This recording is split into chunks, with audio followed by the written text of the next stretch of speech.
Welcome to Heaping Spoonful, a twice-monthly conversation with restaurateurs, chefs, growers, and others who have helped generate the legends associated with eateries across the Mid-South. The team at Benny Keith is proud to sponsor this adventure with the goal of preserving the stories that have helped cultivate an amazing food scene across the Mid-South. So kick back and enjoy a Heaping Spoonful. Greetings, everybody out there in podcast land, and welcome to Heaping Spoonful. I'm your host, Kelly Bass, and I really appreciate Benny Keith Foods giving me the chance to visit with many of the top chefs and restaurateurs across the Mid-South on these podcasts. My first job out of college more than 40 years ago was as a features reporter for the Arkansas Gazette in Little Rock, Arkansas. And reviewing restaurants was part of my beat. Even after I got out of the newspaper business, I continued to write dining reviews on a freelance basis for a couple of Little Rock magazines and another Little Rock newspaper. And then almost 3 years ago, Benny Keith gave me the chance to host Heaping Spoonful. I learned that I like talking about food, restaurants, and the people who make them great much more than writing about all that. So welcome to Heaping Spoonful. Our guest today, Tommy Shaffer. He's the executive chef at Rogue's Manor, which is one of the very best places to dine in the resort town of Eureka Springs, Arkansas. And that is saying a lot because this is a foodie town. For sure. So welcome, Tommy. Welcome. Thank you. Glad you're here. Well, I'll tell our listeners this is the 67th episode of Heaping Spoonful. And after doing the first 65, either at our studio at Benny Keith in North Little Rock or by phone with chefs and restaurateurs who don't live near North Little Rock, and during the height of COVID when nobody was going anywhere, we are recording 3 episodes right here at the Crescent Hotel in Eureka Springs. And Tommy, the Crescent is a place you are very familiar with. So you were executive chef here for, what'd you say, 6 years? Yeah, it was about 6 years before I went down to Rogue's. Yeah. And was that your first job as an executive chef? Just tell us about your background in terms of education and just kind of work history. Oh, I mean, I just started off like most teenagers do, fast food. Yeah. Realized I was good at it. Some friends of my family owned a restaurant in Green Forest and needed some help, and went in one day, was supposed to be the dishwasher. The cook was like, hey, here's how you cook eggs. I'm going to get a pack of cigarettes. About 6 hours later, he came back, was like, how'd he do? And the owner was like, well, you're his dishwasher now. So. Oh, right. That fateful pack of cigs. What kind of restaurant was that restaurant? It was just like your typical mom and pop, breakfast, lunch, dinner on the weekends. 17 years old, I was in charge, scheduling, you know. So you pretty much then learned on-the-job training. Everything I've learned is on the job or YouTube. Yeah. YouTube is a great thing to learn things that you don't know. Yeah, how to make a certain thing. So that's interesting. Well, obviously you've done it well because you would not be executive chef at the Crescent. You would not be executive chef at Rogue's if you weren't good at it. How long have you been at, and by the way, for people, hopefully you're listening to this for decades to come. We're recording this in of mid-June of 2022. So how long have you been at Rogue's? It was a year ago in February. Okay. So you came in Feb of 2021, which yes. we're still, not that we're completely out of COVID, but I guess, were there any restrictions still going on, or were y'all pretty much operating at regular capacity by then when you got there? Pretty much regular capacity, still wearing masks. Right. That part, but that went away right after that, so. And was that just an opportunity that the folks at Rogue's knew your work and said, hey, you want to come down here and do it here? I mean, that's kind of how it worked, I'm a chef. I look for new adventures and try new things, and I had been chef here at the Crescent for quite some time, and it was about ready for a change, and sure. it worked out. Yeah, well, it's like I said, it's a really interesting place. So I'm really intrigued by your menu, and we're going to talk about some of the items here in a little bit. Did you inherit it kind of as is, or have you tweaked it in your year plus there?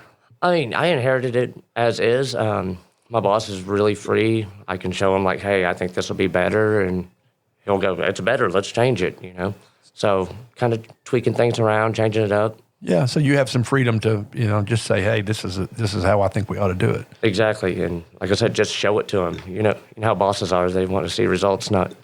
Yeah, exactly right. If you make it this way and it sells well, then let's keep making it that way for sure. So we're going to, as I said, talk our Heaping Spoonful listeners through several of the menu highlights in a few minutes. But first, tell us what it's like working to differentiate your restaurant, because there's a lot of really good ones in Eureka Springs. So are you just focusing on quality or variety, or I mean, what do you do to try to make people go, Rogues is where I need to eat? I mean, a little bit of both. You got to have variety. As we go through this list, you'll notice we have some things from different areas of the world that change it up. Like our duck is an Asian theme. I mean, we try to do good steaks every meal. Try to send out the best we can and make everyone happy. Yeah, and and again, we'll talk more about the location, because it's unique into itself. So really only a little more than 2,000 people live in Eureka Springs. And I once read years ago that on a per capita basis, this town has more bed and breakfasts than any place in the U.S. And by the way, San Francisco was second. It's got to be up there on great restaurants per capita. But with a small base of locals, I'm guessing that the bulk of your crowd, particularly this time of year, are visitors to Eureka Springs. I mean, most of it is visitors and tourists coming in. I mean, we do have a solid following of locals help us get through this slow season. I mean, because there is definitely a slow season, and so I guess as the weather goes, so go resorts towns. Talk our listeners. And are you from around here? I mean, I grew up about 11 miles east of here. Oh, that must be Berryville. It is Berryville. Yeah, that's most people don't know that. Oh, I do, but I'm from here. But I'm the guy that most people from Little Rock are going to go up Highway 65 to Harrison and hang a left. Some people go to the Pig Trail, which is Highway 23 at Ozark, and go up. I like to go to Clarksville and go up 21. And then 21 hits right into Berryville. But 21 is a nice mix for me of, there's some turns and twists, but not like the Pig Trail. But it's not so trafficky and so town-ridden as... Anyway, that's neither here nor there at this point. But I know Berryville. Let's put it that way.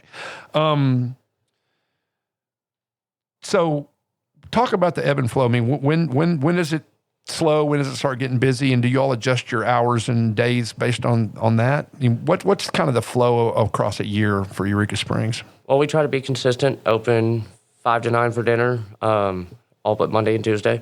That gives us 2 days off, which is really nice. Y'all do that year-round? Year-round. Okay. I mean, of course, snow days, stuff like that will close, but other than that, I mean, we try to be as consistent as possible. Okay, so you don't shut down in January or some of the times that other people, because some places around here do, right? Oh, several of them do, and I mean that helps us keep going through those January and February months, because like, oh, you're the only place open. So. And locals are just like, hey, we know the food's good. That's cool too. So, like many places in Eureka Springs, the history of Rogues Manor goes back to the 1800s. That's actually the 1870s. Which is interesting. It must be a specialty of yours since the Crescent opened in 1886. So what was for so many years a large, stately, and simply beautiful single-family home, in 1981 became a restaurant, and it's been Rogues Manor since 1993. So next year it'll be celebrating 30 years. Does the setting in the old house, I mean, does that add to the dining experience? I mean, just the setting there? I think it does. It also adds into some issues because it wasn't set up like a commercial kitchen, so you have to improvise. There's step-ups, but it gives it an intimacy that really makes it feel almost like a home, I guess you could say. Yeah, and I guess just like we were talking about the need to continue to put money into the Crescent to keep it, I mean, you're in an 1870s house. I guess there's maintenance and things that you just got to make sure you're doing. But so the kitchen, obviously you can work out of it. You've been doing it, and it's been being done, but it's not, if you were building one from scratch, that's not necessarily the way you'd build a kitchen. No, not at all. It would be a little bit more open, a little more of a flow. But, I mean, I got a good crew. We work together. We do that. We do the dance very well in a small space. So, about how many folks are back there working with you when y'all are cranking it out? So I've got like a garde-manger. He does appetizers and desserts. I've got one other cook in the kitchen with me, a dishwasher, and then I have a floater that wherever he's needed, if he needs to help in garde-manger, if he needs to help over in our kitchen, if he needs to help with dishes, I mean, just does whatever needs doing. And then you just have a pass, and somebody's the wait staff's working the pass and just taking stuff to the tables. Exactly. Yeah. Well, that's cool.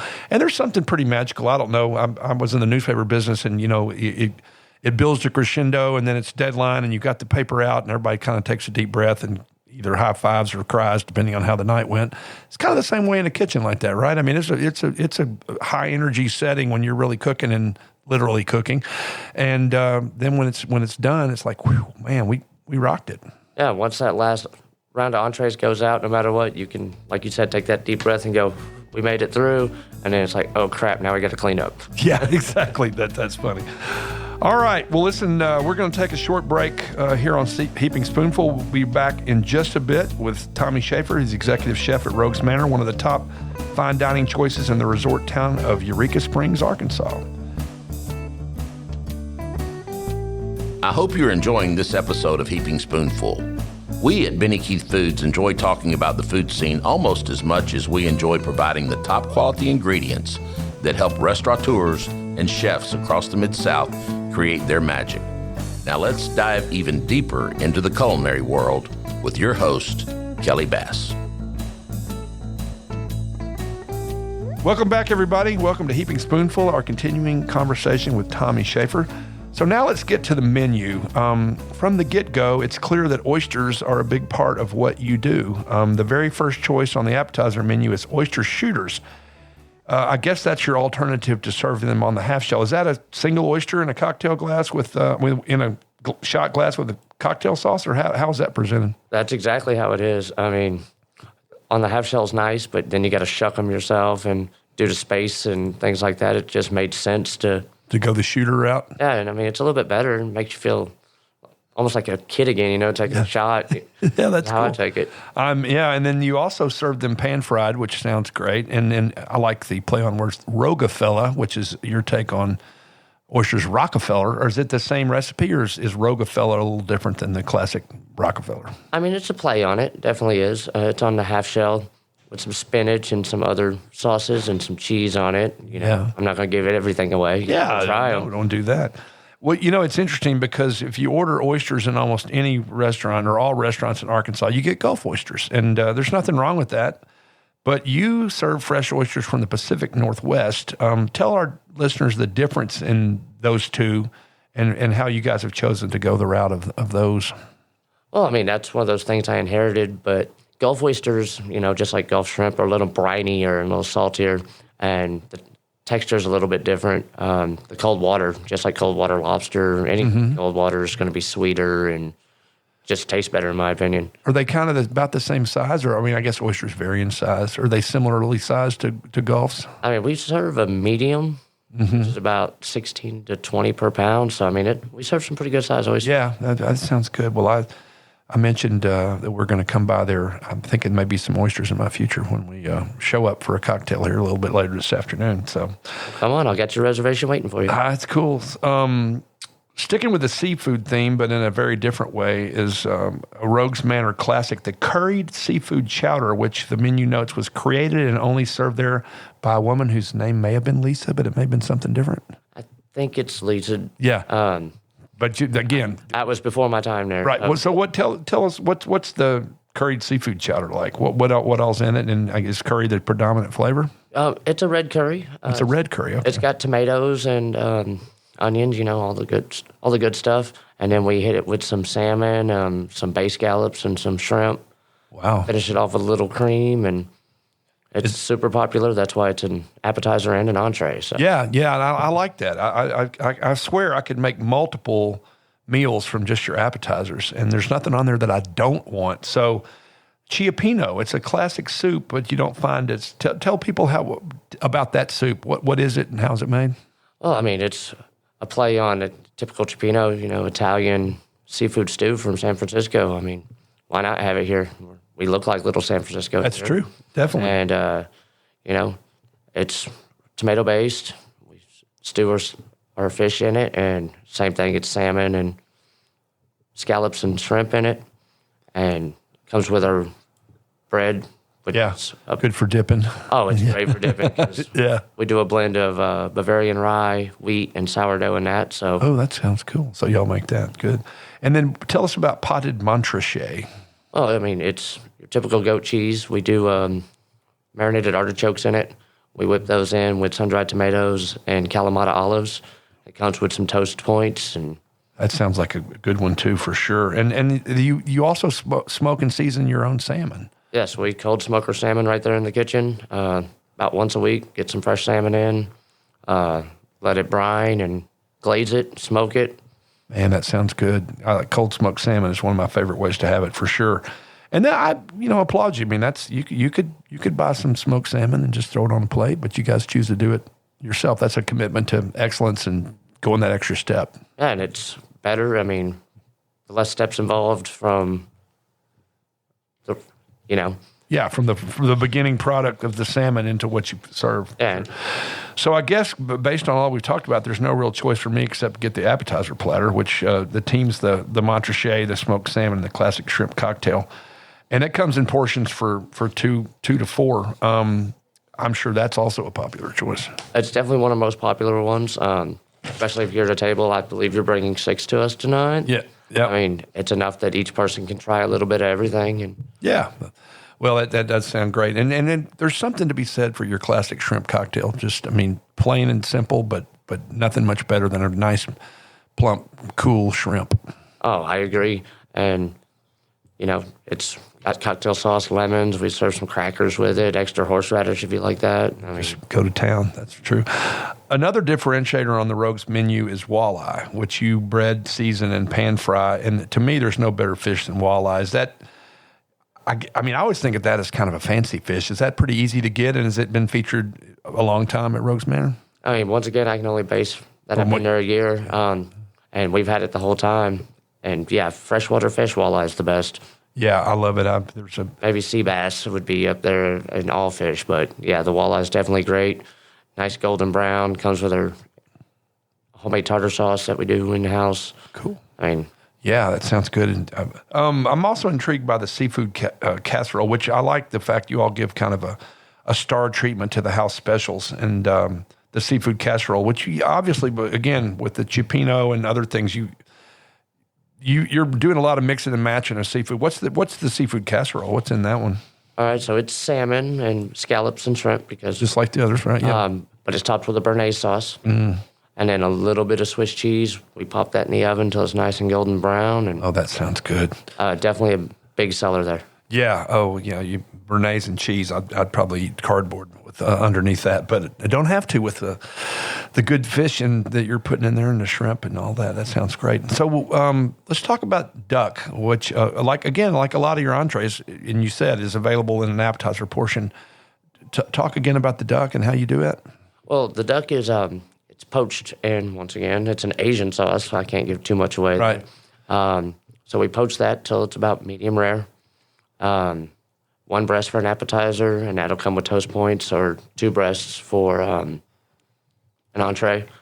We take the skin off and turn it into cracklings, so it's kind of... Oh, that sounds good. Yeah. Nice little play on that rather than leaving the skin on. Yeah, exactly, and good and crunchy and tasty. It's nice and got a nice orange and ginger flavor to it, and... That does sound great. So the hits just keep on coming because you got such a we mentioned earlier, diverse menu to suit so many tastes. So you've got ossobuco, which is you do the traditional lamb treatment, and also pork. You got steaks. You do filet, New York strip, bone-in ribeye. Don't forget our tomahawk. The tomahawk. Yes, we have a tomahawk. It's not on our menu. It's okay, I didn't know about that. Feature. Yeah, which is just a big old. What cut is the tomahawk? It's a ribeye. It's a ribeye. It kind of reminds me of the Flintstones because it got the big bone on. Yeah, right. But it's a 40 to 44 ounce. Wow. We cold smoke it first, and then grill it to order. Oh man, God, I'm sure that's popular too. And then. Again, just like you got a lot of classics. I mean, the oysters is a classic to me, and the shrimp cocktail is a classic, and the steak and lobster tail combo. I mean, that's just, again, surfing, the ultimate surf and the ultimate turf. And then you got rack of lamb. I mean, you're killing me with that. So talk a little bit about your steaks, a little bit about your ossobuco, and a little bit about your rack of lamb. Well, rack of lamb's classically done, just seasoned up, seared, finished to the oven. Prefer medium rare. Yes. Comes with a Merlot sauce, which is just caramelized onions, Merlot, and some demi-glace. Just cook it down a little bit. Yeah, it's super good. The pork shank is one of my favorite things on it, the ossobuco. Right. And it comes with like a spicy plum sauce. Mm-hmm. Get that Asian feel in there. Our lamb shanks are 3-hour braised and then served with the braising sauce because it thickens up. Yeah, well, that's classic, and not to denigrate by any means, because there's some people who have different tastes. I mean, I'm all over the apps and I'm all over those meat choices we just talked about. But you have chicken, you got pasta, you got vegetarian options, you got fettuccine Alfredo, a classic favorite. And are there? Again, we've talked a little bit about some of the things that are most popular. I mean, do you sell a lot of steaks and a lot of the lamb or the pork shanks, or is that some of your bigger sellers? We always sell steaks, of course. Yeah. And then it kind of depends. It's so funny because one week we won't sell like a pork tenderloin, and then the next week we'll sell 30 of them in a night. I mean, it's like crowds travel together. Right. So you never know what they're going to want. You just got to make sure you have it. Exactly. Yeah. So I see on the menu that you have what are called specialty desserts. Of course, I'm already stuffed just thinking about all this great food. So what are some of the desserts that you generally serve? Well, we have a creme brulee, which is my personal favorite. Yep. I mean, that's a classic. Is it a vanilla or a chocolate? It's a vanilla. Vanilla, yeah. We also have a bread pudding. Good stuff. It's pretty good. It's got pecans and raisins, just your classical. We have a cheesecake that's phenomenal. Right. You can get chocolate sauce on it or blackberry sauce on it if you'd like, and caramel sauce on it as well. Mm-hmm. And then we have a flourless chocolate cake. Oh, yeah, I know those. And it's kind of like a brownie, and it's just so decadent. And so got the nice option there. Those are rich. Yeah, I might need a little ice cream on top of that for sure. And I also appreciate your commitment to fine drinks. I was just looking, and like I said, we're going to come check out the bar here later this afternoon, early evening. Just don't want to make people think I'm a total day drinker. You have more than 100 bottle of wine choices. You've got 50 types of scotch, I believe so. They don't let me out the kitchen. That's what the website's saying. Yeah. They don't let me out the kitchen very much. That's a little above my knowledge level. But yeah, I mean, because we have wine coolers sitting around, and I'm sure with all that good red meat, some people are going to want a big red wine to go with it. So we do have those. I mean, we sell bottle or by the glass. Well, it sounds great. Well, I mean, again, congrats for being at you worked at one of the greatest places and you went to one of the greatest places, and I look forward to checking it out. And I really thank you for being my guest today on Heaping Spoonful. So, Tommy, continued good luck with all you're doing to keep Rogues Manor a must-go dining destination, Eureka Springs, and appreciate your commitment to staying open so there's always something good for somebody to come eat, no matter when they're in Eureka Springs. And I want to thank everybody that's listening to Heaping Spoonful today. We post new episodes on the first and third Tuesdays of the month. So keep an eye and an ear out for those and go back and check out ones you might miss. So thanks, everybody, and have a great rest of your day. We hope you enjoyed this episode of Heaping Spoonful. On behalf of all of us at Benny Keith Foods, Mid-South Division, please know how much we love connecting you with the legends of the culinary scene and their unique stories. I look forward to the next time we can offer you another Heaping Spoonful.